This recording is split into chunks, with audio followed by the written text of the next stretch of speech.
Good noon and good afternoon. I normally come at 12, so I have this habit of saying good noon, but good afternoon and welcome to our next session where we go ahead and work on CMAT. So the basic goal that we have today is, I think I have uploaded, let me go ahead and put up the right PPT.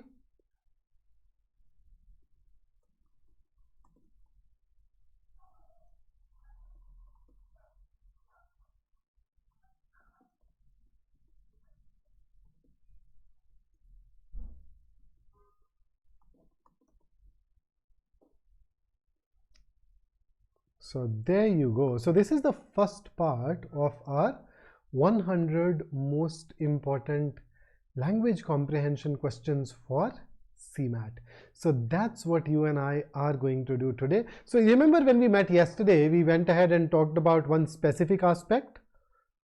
So we will of course continue to work on those specific aspects in our parallel series, but in this particular series we'll go ahead and talk more about the entire language comprehension section more holistically.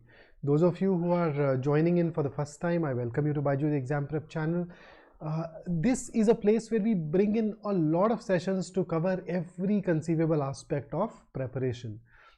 So please make sure that you do subscribe to our channel and press the bell icon so that you start getting the notifications as well. My name is Vikrant. I am your personal coach for all things English and communication skills. And before I dive into the questions, here is a quick overview for you. So it's a 3-hour computer-based test which gives you 100 questions with +4 and -1 for rights and wrong respectively. This is divided across 5 sections.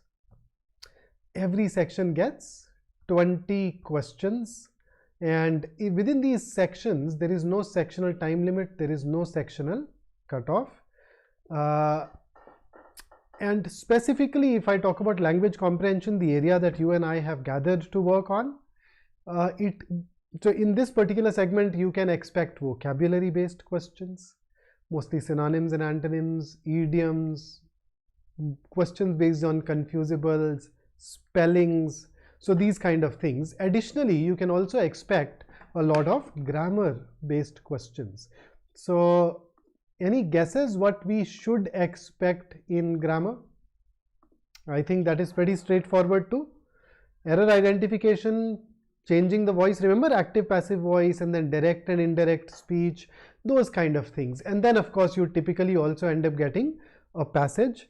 Along with that, sentence jumble and para jumble. So if I talk about last year, we had 7 vocabulary based questions, 7 grammar based questions, 5 reading comprehension questions, and 1 para jumble, and that's how the split was. The overall difficulty level is typically easy. At times it may go from easy to moderate, but beyond that this paper does not really hold any demons. Okay, so especially if you are somebody who has prepared for these other exams, chances are that you would do really very well. So let me now take you through the kind of questions that you can expect in the exam. Okay, so ready? Let's go ahead, let's start. Here is your question number 1. Choose the appropriate word for the following expression. This is what we typically call one word substitution, and these can get asked. Your time starts now.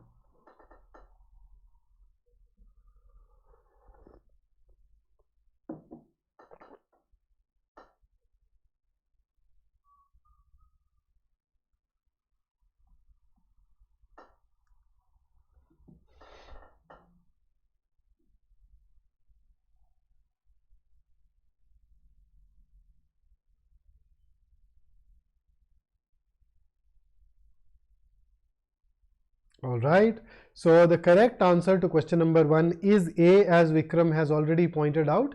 So polyglot is a person who can speak many languages competently. Portable simply means something that can be carried around easily. So that's typically how it is. Plebiscite is where you go to the common people and ask for what they want by the way of election. But plebiscite is normally not done to elect your representative. It is done to take your opinion on a specific issue. And paramour is a secret lover that a person has. है ना, वो पति पत्नी और वो में जो वो है, that वो will typically be a paramour. Here is your question number 2. And the time starts now.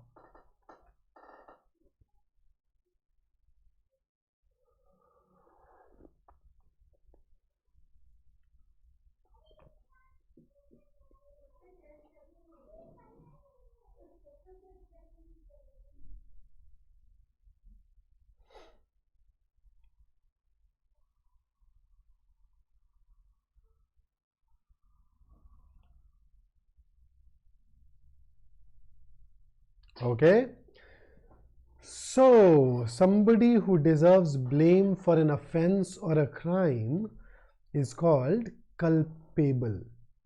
Okay, so the correct answer here is option B. What is A? Hedonist.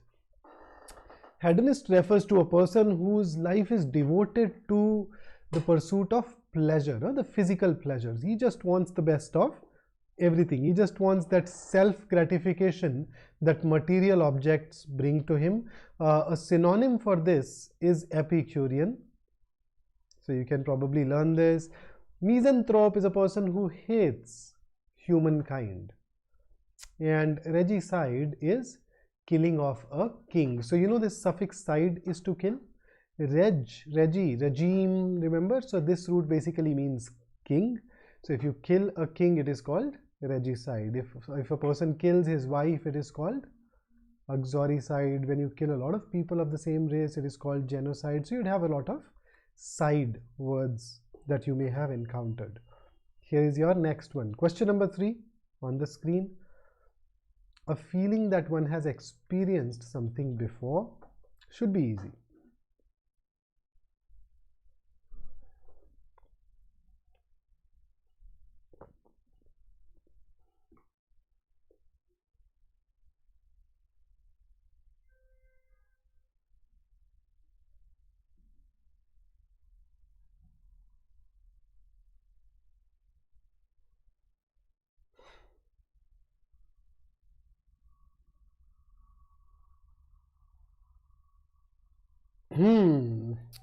So let's dive into these words. What's your take? Vikram, this time around you could not get this right. The correct answer here is D. Deja vu. So see, there are times when you go to a place. Now you've gone to that place for the very first time. You've never been there before, but you get this feeling as if you've been here. So that feeling is called deja vu. Then working from the bottom up, bon voyage is used to express good wishes to someone who's about to start a journey. Bon appetit is enjoy your food. And the first word talks about new and experimental ideas. Okay, something that is avant-garde in art, in music, is basically going to be new and experimental. So that's why it's going to be A.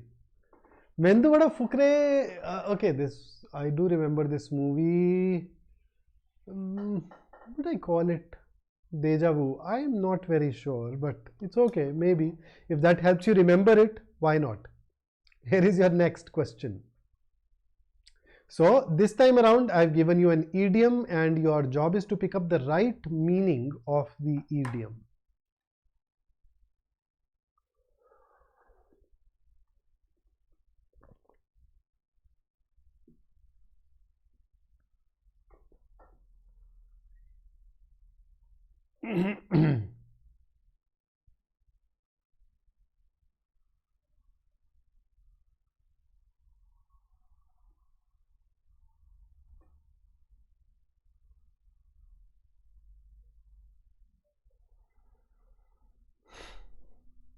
Okay, so in this particular case, the correct answer is option A.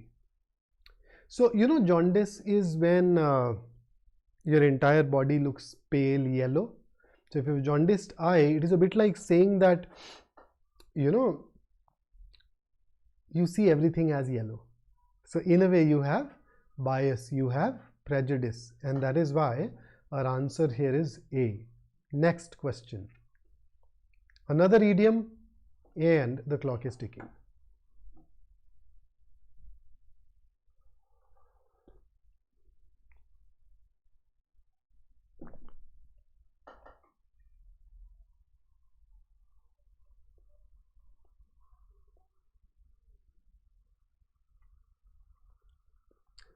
Well, not literally yellow, but yeah, it basically means that you are biased by your own value system or thought processes or whatever.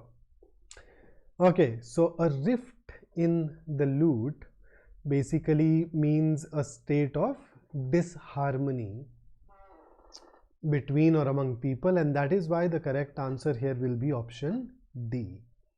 So, you know, rift basically means a separation, an altercation. है ना, झगड़ा बहस वहस हो गई तो rift, a rift in the relationship. So that's where it actually comes from. So a rift in the lute is things are not really well and people disagree with each other. So D comes closest to that, and here is your next question that asks you for the opposite of laxity.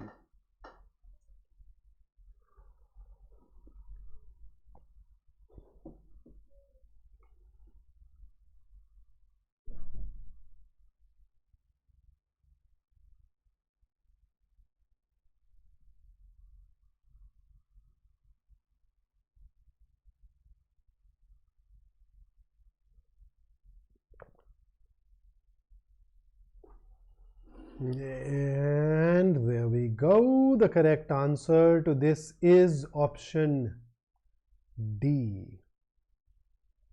See, what exactly is laxity? Laxity is lack of strictness or lack of care. Now, resurrection is to bring something back from the dead or to bring something back from the oblivion. Renewal is an instance of resuming something after an interruption. Omission is a word that tells us that something has been left out or something or someone has been excluded. Vigilance, on the other hand, is keeping careful watch for possible danger or difficulties. So when you are lax, you care less. But when you're vigilant, you exercise extreme care, and that is why, since we are looking for the opposite, we'll go ahead and choose D as our answer. Here is the next one for you.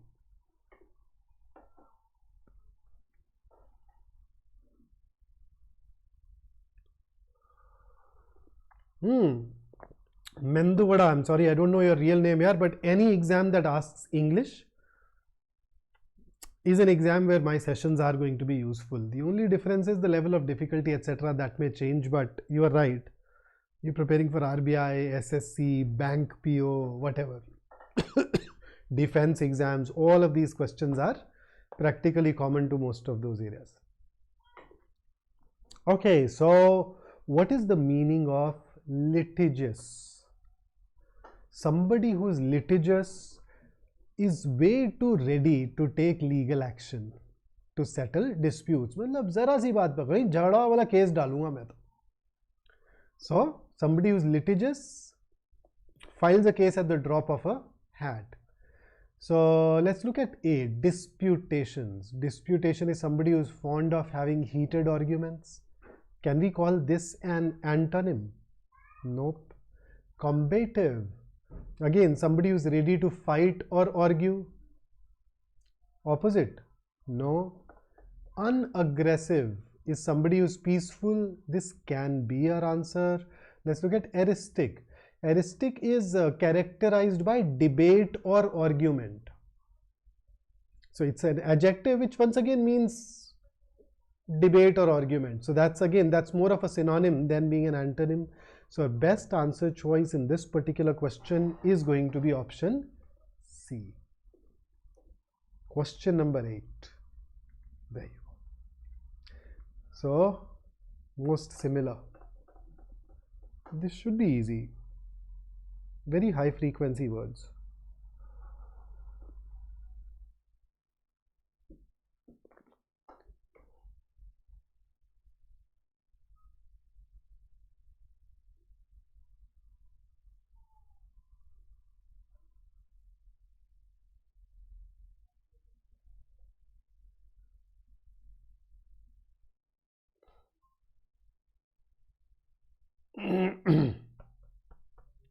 Okay, so we have this word called forthright.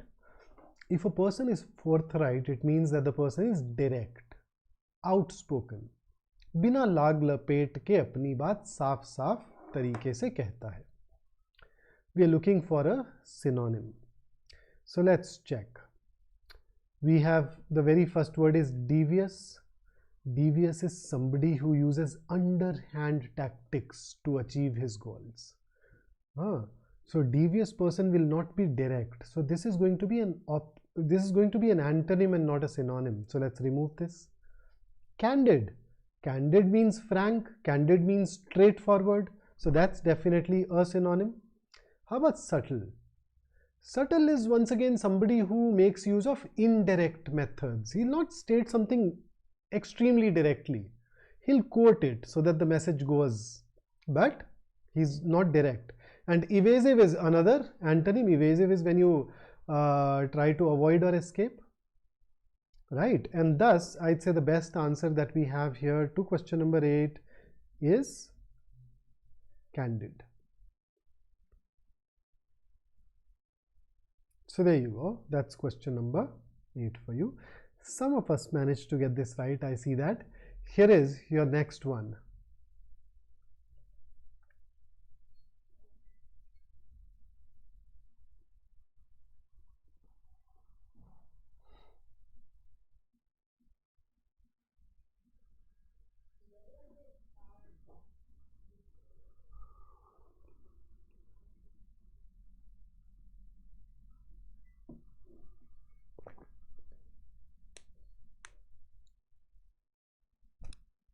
Oh, somebody asked me for the root word in laxity.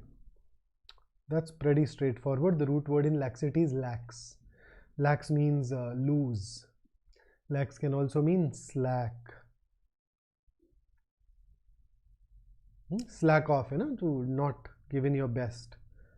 So there are a lot of words that you've probably heard of: laxatives, laxity. Languid is another word that actually comes from the same root. Relax comes from the same root. So all of those. Now coming back to 9th, we're looking for a synonym for the word cavort. What is cavort? What does this word even mean? Any guesses? Anybody who would like to give it a shot?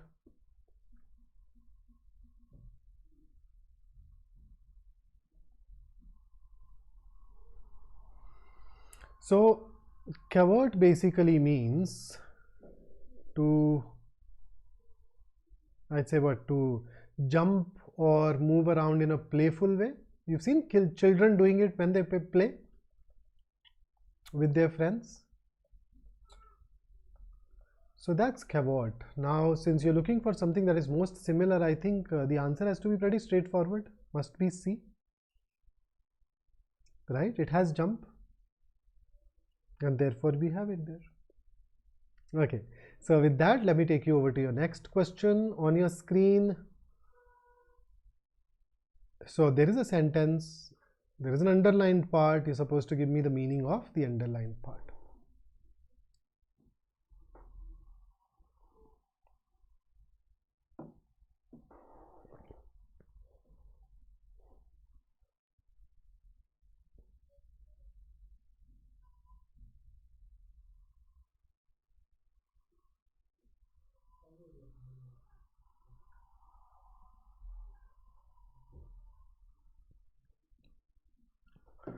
Okay, so moving on. Now this is another way of testing your understanding of idioms, right?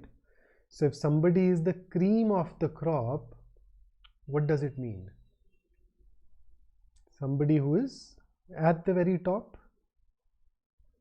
So if you are cream of the crop, it basically means that you are the best there is from your category, your group, among your peers. So the best or choicest, and therefore the correct answer here is going to be option B and not option A. Okay, but I hope you are learning this. Every question that you get wrong, it's absolutely all right. No harm done. There is no negative marking, but every error here means that we are learning something new, which increases our probability of getting something right in the exams. So with that, let me take you over to your next question.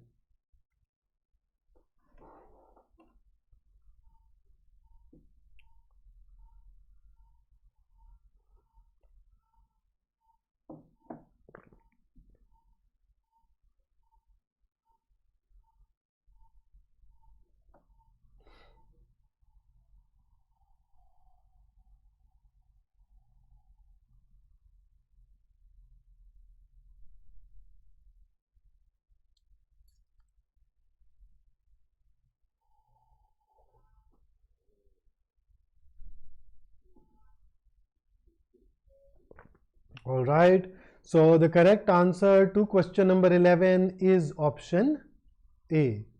To sack someone or to give someone the sack is to ask them to leave, and therefore A.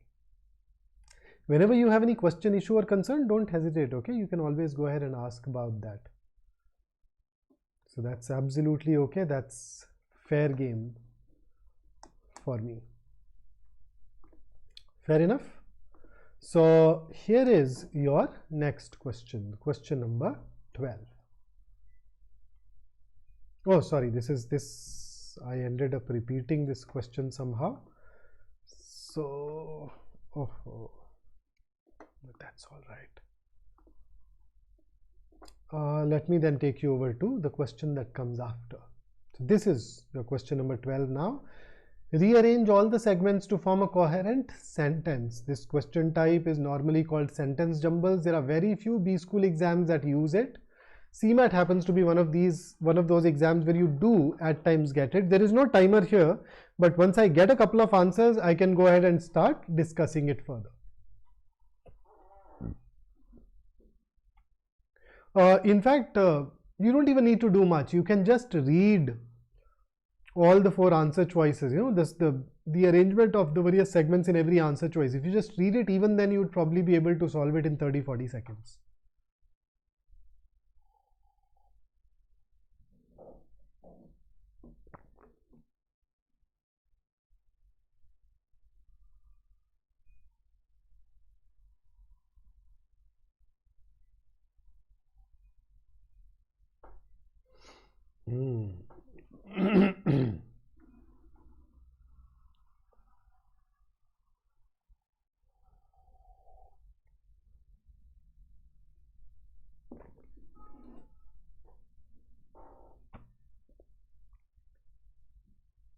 So answers, guys, answers. I'm sure this is enough time for you to read up on this.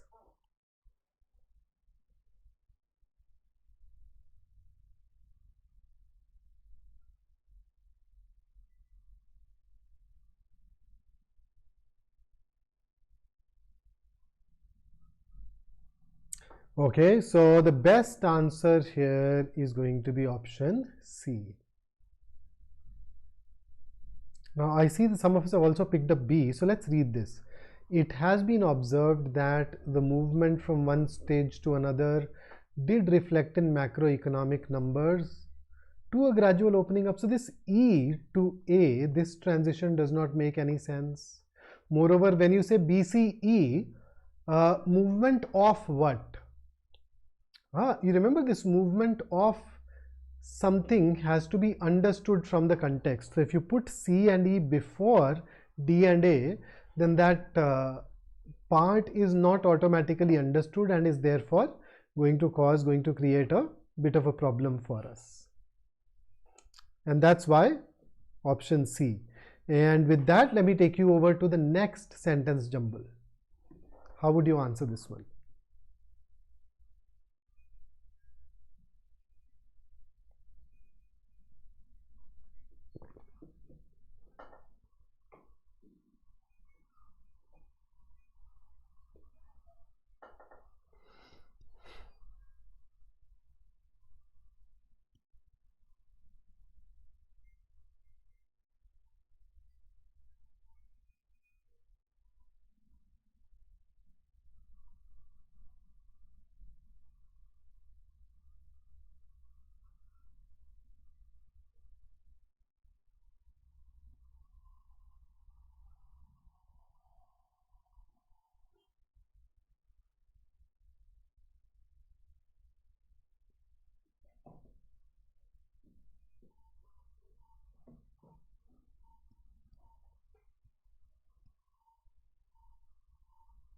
This can be a little tricky,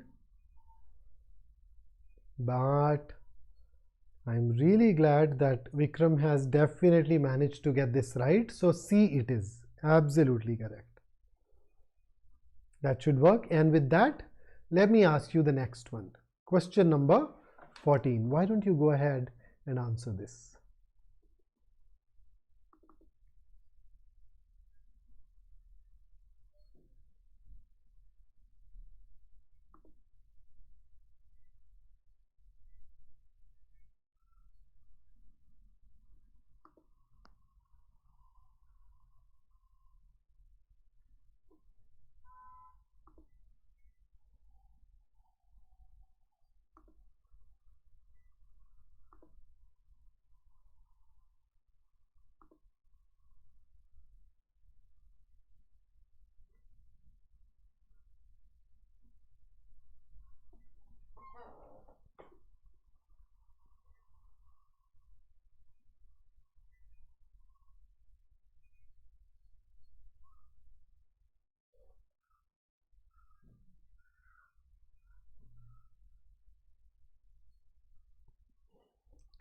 I think it is one of those instances where even a casual reading will tell you that E and D must be kept together, and therefore A and B can be eliminated. It leaves you with C versus D. Now, starting with off the general election won't make much sense, and therefore D is going to be your best answer choice. So I've taken you through a lot of vocabulary and sentence jumble questions in this particular session. In the next one, we'll pick up some other areas of the exam to focus on, but the idea is that if you attend all these sessions, you should become comfortable with what to expect in this paper. So that's it from me today. We do have a specialized course for CMAT. You can go ahead and join that. It's priced very, very attractively. So I think for a serious aspirant, this is practically nothing.